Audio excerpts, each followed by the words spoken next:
Assalamualaikum warahmatullahi wabarakatuh. Halo teman-teman semua, perkenalkan saya Febrianti Milo, mahasiswa Teknik Sipil, Universitas 17 Agustus 1945, Surabaya, dengan NBI atau NIM 14321001000. Di sini saya akan mempresentasikan hasil tugas besar kewirausahaan yang telah saya buat di bawah bimbingan dosen pembimbing, yaitu Ibu Laili Indah Fatmawati, STMT. Oke, di sini ada produk yang ditawarkan. Produk yang saya tawarkan di sini adalah abon ikan asin. Abon ikan asin adalah salah satu jenis abon yang dibuat dari bahan dasar ikan asin. Abon sendiri adalah makanan berbentuk serat-serat halus yang dihasilkan dari daging, yang diolah dengan cara direbus, disuwir, dan digoreng hingga kering.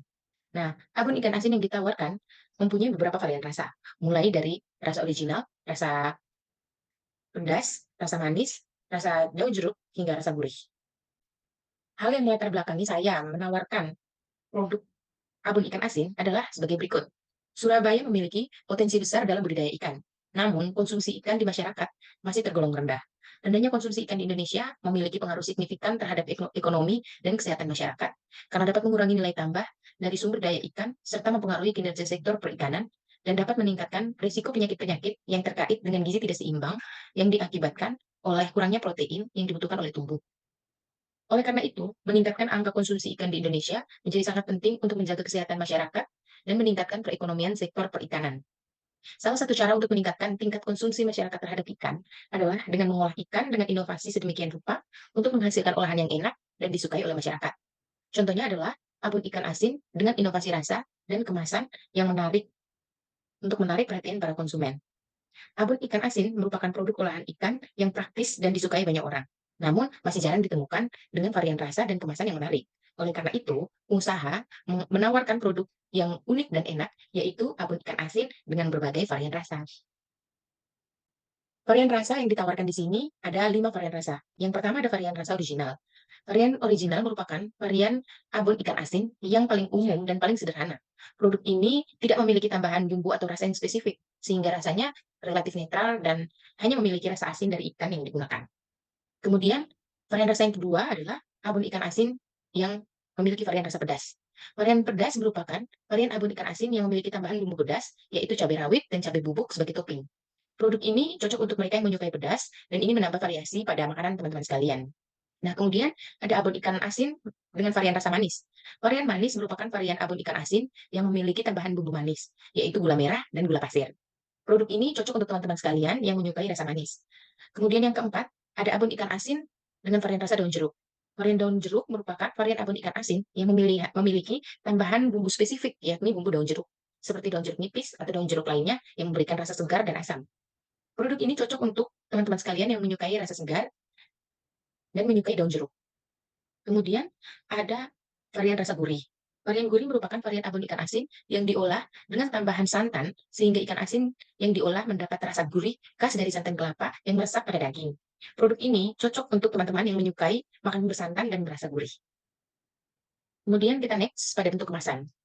Bentuk kemasan yang digunakan dalam usaha abon ikan asin adalah kemasan yang unik untuk menambah selera pada pelanggan, yaitu dengan menggunakan kemasan berbahan dasar bambu. Kemasan bambu ini memberikan kesan tradisional dan alami yang sesuai dengan konsep usaha abon ikan asin yang ingin menawarkan produk yang berbeda dan berharga. Oke, selain itu, kemasan bambu juga dapat menambah nilai estetika pada produk sehingga menjadi lebih menarik dan mudah dikenali pelanggan. Dengan demikian, kemasan bambu dapat menjadi salah satu faktor yang membedakan usaha abon ikan asin dengan produk lainnya yang memiliki kemasan yang lebih biasa dan kurang unik. Jadi di samping ini adalah contoh kemasan bambu yang digunakan dalam usaha ini. Jadi ikan yang digunakan dalam pembuatan abon ikan asin ini adalah ikan tuna dan ikan cakalang. Ikan tuna asin dan ikan cakalang asin. Di sini saya akan menjelaskan kandungan gizi dari ikan tuna asin dan ikan cakalang asin. Yang pertama ada ikan tuna asin. Ikan tuna asin biasanya mengandung berbagai nutrisi penting, termaksud protein, lemak, vitamin, dan mineral. Oke, kemudian ada ikan cakalang asin. Ikan cakalang asin juga kaya akan nutrisi yang mirip dengan ikan tuna. Tetapi dengan beberapa variasi tergantung pada metode pengolahan dan spesies cakalang itu sendiri. Ikan asin itu dibuat melalui proses penggaraman. Otomatis kadar garamnya menjadi tinggi sehingga perlu diperhatikan kembali sebelum mengonsumsi. Bisnis model kanvas atau BMC adalah strategi manajemen yang disusun untuk menjabarkan ide dan konsep sebuah bisnis ke dalam bentuk visual. Sederhananya, pengertian bisnis model kanvas adalah kerangka manajemen untuk memudahkan dan melihat gambaran ide bisnis dan realisasinya secara cepat. Kemudian fungsi bisnis model kanvas atau BMC dapat menggambarkan secara sederhana yang ada 9 elemen penting yang akan diwakili oleh masing-masing kolom dalam satu halaman atau kanvas. Namun dalam satu kanvas memberikan kemudahan dalam membaca dan memahami sebuah model kanvas utuh. Berikut merupakan elemen-elemennya dan penjelasannya. Yang pertama, ada customer segment atau segmentasi konsumen. Merupakan elemen pertama yang berfungsi untuk menentukan siapa target pasar atau siapa yang akan menjadi pelanggan dari sebuah bisnis. Dalam rencana usaha abon ikan asin, didapatkan beberapa target pasar yang akan menjadi pelanggan. Di antaranya adalah orang-orang Surabaya yang kurang menyukai ikan dalam bentuk umum atau basah. Kemudian, anak rantau atau anak kos, baik itu pelajar maupun pekerja yang tinggal sendiri. Masyarakat, kemudian ada juga masyarakat umum.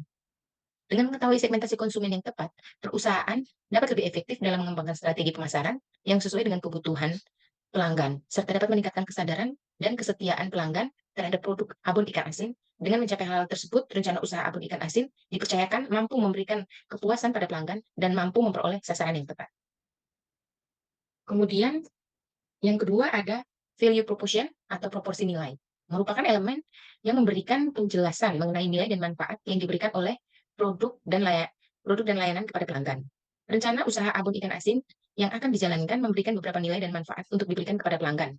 Di antaranya adalah membantu meningkatkan pendapatan nelayan dan pembudidaya ikan asin di Surabaya, menciptakan lapangan pekerjaan baru melalui usaha pembuatan abon ikan asin, serta dapat menjadi pilihan makanan yang tepat bagi anak rantau atau anak kos, baik itu pelajar maupun pekerja yang tidak dapat menyempatkan waktu untuk memasak. Dengan demikian, value proportion atau proporsi nilai yang ditawarkan oleh rencana usaha abon ikan asin mampu menjadi strategi yang efektif dalam meningkatkan kepercayaan pelanggan dan meningkatkan reputasi bisnis. Kemudian, elemen yang ketiga adalah channel atau saluran. Merupakan elemen yang digunakan untuk memasarkan dan menyampaikan produk jualannya pada pelanggan. Berdasarkan rencananya, usaha abon ikan asin usaha abon ikan asin ini akan menggunakan dua macam saluran dalam proses pemasaran produknya. Di antaranya adalah melalui toko fisik dan melalui platform online. Toko fisik yang terletak di kawasan strategis dengan lalu lintas pejalan kaki yang tinggi dan dapat ditemukan di event-event lokal, memungkinkan pelanggan untuk melihat produk secara langsung serta berinteraksi dengan petugas toko untuk mendapatkan informasi lebih lanjut. Sementara platform online, yaitu dengan memanfaatkan sosial media seperti Facebook, TikTok, dan Instagram, serta platform e-commerce seperti Shopee, Lazada, untuk membantu meningkatkan penjualan dan pemasaran, memungkinkan pelanggan untuk membeli produk secara online, menerima produk di rumah, serta berinteraksi dengan usaha abon ikan asin melalui komentar dan review. Nah, kemudian ada elemen yang keempat, yakni customer relationship atau hubungan pelanggan atau konsumen, merupakan elemen yang mencakup bagaimana perusahaan menjalin komunikasi dan hubungan yang baik dengan para pelanggan. Elemen ini memungkinkan perusahaan untuk memahami kebutuhan dan keinginan pelanggan, serta mempertahankan kepercayaan pelanggan melalui strategi yang tepat. Usaha abon ikan asin menggunakan beberapa cara dalam menjalin hubungan dengan para pelanggannya. Di antaranya adalah dengan melalui layanan yang dipersonalisasikan secara langsung, baik dalam toko maupun di event lokal, keterlibatan media sosial, dan program yang dapat dipercaya untuk pelanggan yang tetap. Next, kita masuk ke elemen yang kelima, yakni key resource atau sumber daya utama. Elemen ini merupakan elemen yang merujuk pada segala sesuatu yang diperlukan oleh bisnis untuk dapat beroperasi dengan sukses. Dalam usaha abon ikan asin, sumber daya utama yang dibutuhkan adalah ikan asin itu sendiri sebagai bahan dasarnya, yaitu ikan tuna dan ikan cakalang yang berkualitas. Kemudian sumber daya manusia yang berpengalaman dan memiliki kemampuan yang sesuai dengan kebutuhan usaha, yaitu owner yang memiliki visi dan strategi bisnis yang jelas, karyawan dapur yang bertugas mengolah ikan asin menjadi abon, serta petugas toko yang berinteraksi dengan pelanggan dan memberikan informasi produk yang sesuai. Kemudian ada gedung atau ruangan yang strategis sebagai tempat penjualan secara offline, kemudian platform online, alat pemasaran digital, biaya pengolahan produk, biaya penjualan, dan biaya lain yang diperlukan untuk menjalankan bisnis, serta kemitraan dan kolaborasi dengan organisasi lokal. Nah, kemudian ada elemen berikutnya yakni key activities, activities atau kegiatan utama. Elemen ini merupakan elemen yang membahas mengenai semua kegiatan yang terkait dengan bisnis dan harus menghasilkan value proportion atau proporsi nilai perusahaan.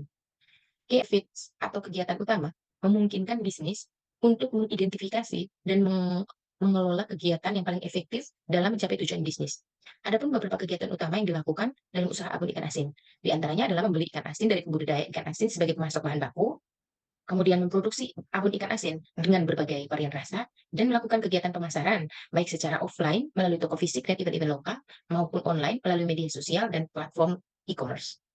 Nah, kemudian elemen berikutnya adalah key partners atau mitra, mitra utama, merupakan elemen yang mencakup pihak lain atau perusahaan lain yang bekerja sama dengan bisnis yang dibangun untuk mencapai tujuan yang sama. Dalam bisnis ini, usaha abon ikan asin bekerja sama dengan beberapa pihak. Di antaranya adalah pembudidaya ikan asin yang menjadi pemasok utama ikan asin sebagai bahan baku produksi, pemasok kemasan bambu, dan para influencer yang dibutuhkan untuk menawarkan produk secara online. Dengan bekerja sama dengan pemasok dan influencer, usaha abon ikan asin dapat meningkatkan kualitas produk, minat konsumen, serta angka penjualan produk. Kemitraan ini membantu bisnis usaha abon ikan asin dalam mencapai tujuan yang lebih efektif dan efisien dalam memenuhi kebutuhan konsumen. Yang kemudian elemen selanjutnya adalah cost structure atau struktur biaya. Adalah elemen yang membahas mengenai semua biaya yang berkaitan dengan operasional bisnis. Mengenai hal ini, terdapat beberapa cakupan biaya yang dibutuhkan dalam menjalani usaha abon ikan asin, baik secara online maupun secara offline. Next, kita ke berikutnya. Ada elemen yang terakhir, yakni key resource atau sumber daya utama. Merupakan elemen yang merujuk pada segala sesuatu yang diperlukan oleh bisnis dan dapat beroperasi dengan sukses. Dalam usaha abon ikan asin, sumber daya utama yang dibutuhkan adalah ikan asin atau tuna dan cakalang yang berkualitas. Kemudian sumber daya manusia yang berpengalaman dan yang memiliki kemampuan sesuai dengan usaha. Kemudian ada owner gedung sebagai tempat penjualan offline, platform online, dan biaya pengolahan produk, mulai dari produk penjualan dan biaya lain yang diperlukan dalam menjalankan bisnis. Sini kemudian kita masuk ke dalam modal biaya yang kita gunakan. Pertama ada modal awal dengan total 1.230.000 yang digunakan untuk membeli bahan-bahan yang dibutuhkan, seperti kompor, wadah, panci, saringan minyak, oven, stiker, blender, dan kemasan bambu itu sendiri. Kemudian ada biaya bahan baku dengan total 434.000 yang digunakan untuk membeli bahan-bahan dapur yang digunakan, seperti ikan tuna asin dan cakalang asin, jahe, daun bawang, cabai rawit, bawang putih, dan lain-lain. Kemudian ada biaya operasional, mulai dari biaya gas, biaya air, hingga biaya transport, dengan total jumlah 130.000. Kemudian setelah diperhitungkan total biaya, modal yang dibutuhkan adalah total antara modal awal, biaya operasional, dan biaya bahan baku. Dengan total keseluruhan yakni 1.794.000. Kemudian harga prediksi pendapatan per minggu. Jadi diprediksi atau diusahakan pendapatan per minggu adalah 50 piece dengan harga masing-masing piece adalah 60.000. Sehingga dapat ditotal menjadi 2.500.000 per minggu. Kemudian prediksi laba per minggu adalah biaya penjualan dikurangi dengan total biaya, yakni 2.500.000 dikurangi dengan 1.794.000, sehingga menghasilkan prediksi laba per minggu yang akan didapatkan yakni sebesar Rp706.000. Nah, di sini memudahkan para pelanggan untuk mengetahui, para pengusaha dan pelanggan untuk mengetahui dan membaca bisnis model canvas dengan mudah. Di sini sudah terdapat 9 elemen, mulai dari key partners, key activities, key resource, cost structure, kemudian revenue stream, channel, value proportion, customer relationship, kemudian customer segment, sesuai dengan penjelasan yang telah dijelaskan sebelumnya. Next. Di sini ada dokumentasi abon ikan asin. Dokumentasi abon ikan asin seperti ini dengan varian rasa yang berbeda-beda. Kemudian ada logo usaha. Logo usaha abon ikan asin telah didesain seperti ini dan ada pun posternya yang mampu membantu penjualan dan pemasaran serta penawaran untuk menawarkan produk yang telah dibuat. Oke, sekian penjelasan dan penawaran yang saya berikan serta presentasi yang telah saya lakukan pada hari ini. Terima kasih karena telah menonton dari awal sampai dengan akhir sekarang ini. Assalamualaikum warahmatullahi wabarakatuh.